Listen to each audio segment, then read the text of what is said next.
চট্টগ্রাম বিশ্ববিদ্যালয়ে গত ২ দিনের সংঘর্ষের দায়ে ৯৫ জনের নাম উল্লেখ মামলা দায়ের করেছে বিশ্ববিদ্যালয় প্রশাসন। আর ৪ সেপ্টেম্বর পর্যন্ত বন্ধ থাকবে সব পরীক্ষা।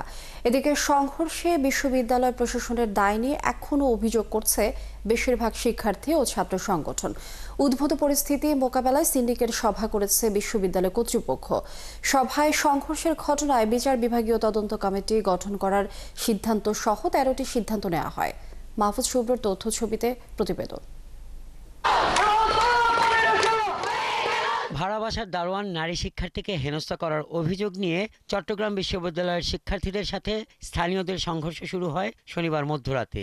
এই ঘটনার জেরে পরদিন আবার শিক্ষার্থীদের সাথে সংঘর্ষ হয়। আহত হন প্রায় ৪ শতাধিক শিক্ষার্থী। ভাঙচুর হয় এলাকার লোকজনের বসতবাড়ি সহ দোকানপাট। বিশ্ববিদ্যালয়ের আশেপাশের এলাকায় ১৪৪ ধারা জারি করা হয়। ৪ সেপ্টেম্বর পর্যন্ত বন্ধ ঘোষণা করা হয় বিশ্ববিদ্যালয়ের পরীক্ষা কার্যক্রম। সংঘর্ষে জড়িতদের বিচারের দাবিতে উত্তপ্ত হয়ে ওঠে চট্টগ্রাম বিশ্ববিদ্যালয়। রবিবারও সংঘর্ষের দিন আক্রান্ত শিক্ষার্থীদের কথা বিবেচনা না করেই শিক্ষক নিয়োগ বোর্ড বসানো ও আহত শিক্ষার্থীদের তুচ্ছতাচ্ছিল্য করার অভিযোগ এনে প্রশাসনের পদত্যাগের দাবিতে দফায় দফায় বিক্ষোভ করে সাধারণ শিক্ষার্থী ও সংগঠনগুলো। ক্যাম্পাসের কিছু ছাত্রনেতা যারা ছোট্ট একটা ঘটনাকে উস্কে দিয়ে এত বড় কয়েকশো শিক্ষার্থীকে ১৫০০-র উপর শিক্ষার্থীকে আহত করেছে, তাদেরকেও জবাবদিহিতার আওতায় আনুক। ভিসি স্যারেরও যে সন্ত্রাসী হিসেবে আখ্যায়িত করার যে অপচেষ্টা এবং এলাকাবাসীকে নিরপরাধ হিসেবে দেখানোর যে পায়তারা, সেইটাতে ক্ষুব্ধ হয়েই মূলত তাদের ব্যর্থতা ঢাকতে গিয়ে আমাদের উপর যে দায় চাপানো, এইটারই প্রতিবাদ জানিয়ে শিক্ষার্থীরা তাদের পদত্যাগ চেয়ে বসছেন। এদিকে বিশ্ববিদ্যালয়ের শিক্ষার্থীদের সাথে এলাকাবাসীর সংঘর্ষের ঘটনায় ৯৫ জনের নাম উল্লেখ করে মামলা দায়ের করেছে বিশ্ববিদ্যালয় প্রশাসন। এছাড়া আরও ১,০০০ জনকে অজ্ঞাত আসামি করা হয়েছে। তো ডায়েরি যেটি, সেটি জিডি যেটিকে বলা হয়, সেটি হলো আমাদের অস্ত্রাগার থেকে বা নিরাপত্তা দপ্তর থেকে কিছু দেশীয় অস্ত্র লুট হয়েছে এই সম্পর্কিত একটি জেনারেল ডায়েরি।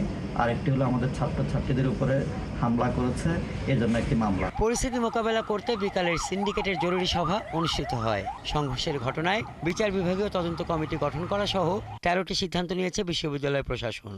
আমরা আইন শৃঙ্খলা রক্ষাকারী বাহিনীকে বরাবরই বলে যাচ্ছি এবং ওনারা আমাদেরকে প্রতিশ্রুতি দিয়েছেন প্রথম রাতেই গ্রেফতার করবেন, কিন্তু তারা হয়তো পারেননি। আমার ধারণা ওনারা কাজ করে যাচ্ছেন। আমি অনুরোধ করব তারা সবাই যেন এই ব্যাপারে খুবই সক্রিয় থাকে। এই ঘটনায় মোট আহত হয়েছে ৪৩১ জন শিক্ষার্থী। আর গুরুতর আহত অবস্থায় ঢাকা ও চট্টগ্রামের বিভিন্ন হাসপাতালে আছেন বিশ্ববিদ্যালয়ের ৪ শিক্ষার্থী। এখন পর্যন্ত ৩ জন শিক্ষার্থীর অবস্থা কম্পারেটিভলি গুরুতর। তারা আইসিইউতে থেকে চিকিৎসা নিচ্ছেন এবং ডাক্তাররা আমাদেরকে অবহিত করেছেন যে তাদের অবস্থা আস্তে আস্তে ভালোর দিকে যাচ্ছে এবং ইমপ্রুভিং। এদিকে সংঘর্ষস্থল জুবরা এলাকায় বসবাসরত শিক্ষার্থীরা আতঙ্কিত হয়ে ফিরতে পারছেন না বাসায়। হাসান আহমেদ, ৭১।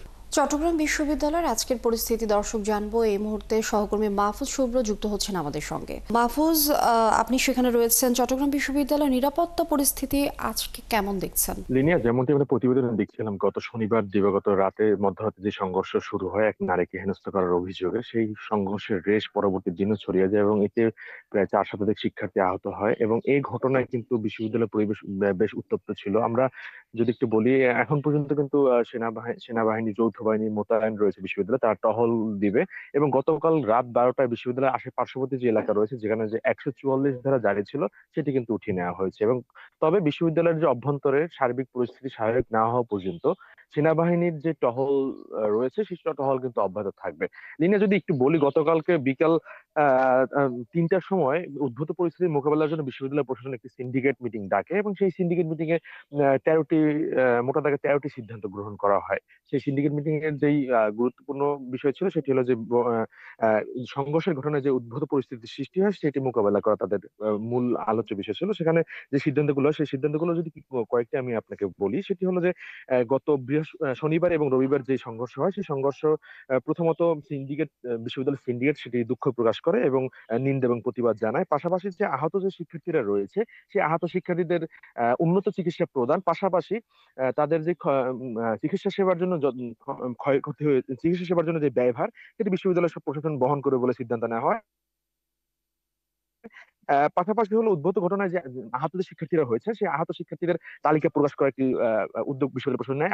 আমরা ইতিমধ্যে দেখি যে খসড়া তালিকায় প্রায় 431 জনের মতো শিক্ষার্থী যে আহত হয়েছেন সেই আহত তালিকা কিন্তু একটি প্রকাশ করেছেন। পাশাপাশি শিক্ষার্থীদের নিরাপত্তা বিধানের জন্য বিশ্ববিদ্যালয়ের আশেপাশে একটি মডেল থানা স্থাপন করার জন্য তারা আবেদন জানায়। পাশাপাশি রেলগেট এলাকায়, বিশ্ববিদ্যালয়ের যে রেলগেট এলাকাটা রয়েছে সেই রেলগেট এলাকায় একটি পুলিশের চৌকি বসানোর সিদ্ধান্ত কিন্তু নিয়েছে। পাশাপাশি আমরা দেখেছি যে বিশ্ববিদ্যালয়ের শিক্ষার্থীরা যেই সমস্যার মধ্যে দীর্ঘদিন ধরে ভুগছে সেটির অন্যতম হলো যে বিশ্ববিদ্যালয়ের আশেপাশে যে কটেজ এবং মেস রয়েছে সেগুলো যে ভাড়া বাসার অতিরিক্ত ভাড়া সহ নানাবিধ সমস্যা, সেই সমস্যা নিয়ে কিন্তু মালিকদের, কটেজ মালিক এবং ভবন মালিকদের সাথে আলোচনা করে শিক্ষার্থীদের সমস্যার সমাধান করার সমস্যার সমাধান করার জন্য যে ব্যবস্থা, সেই ব্যবস্থা গ্রহণের সিদ্ধান্ত নেওয়া হয়। পাশাপাশি বিশ্ববিদ্যালয় মেডিকেল সেন্টারকে আধুনিকায়ন করার জন্য, অর্থাৎ নতুন করে 2টি অ্যাম্বুলেন্স সংযোজন করা, পাশাপাশি 50 শয্যা বিশিষ্ট একটি আধুনিক হাসপাতাল রূপান্তর করার জন্য ডিপিপি প্রণয়ন করার কিন্তু সিদ্ধান্ত নেওয়া হয়।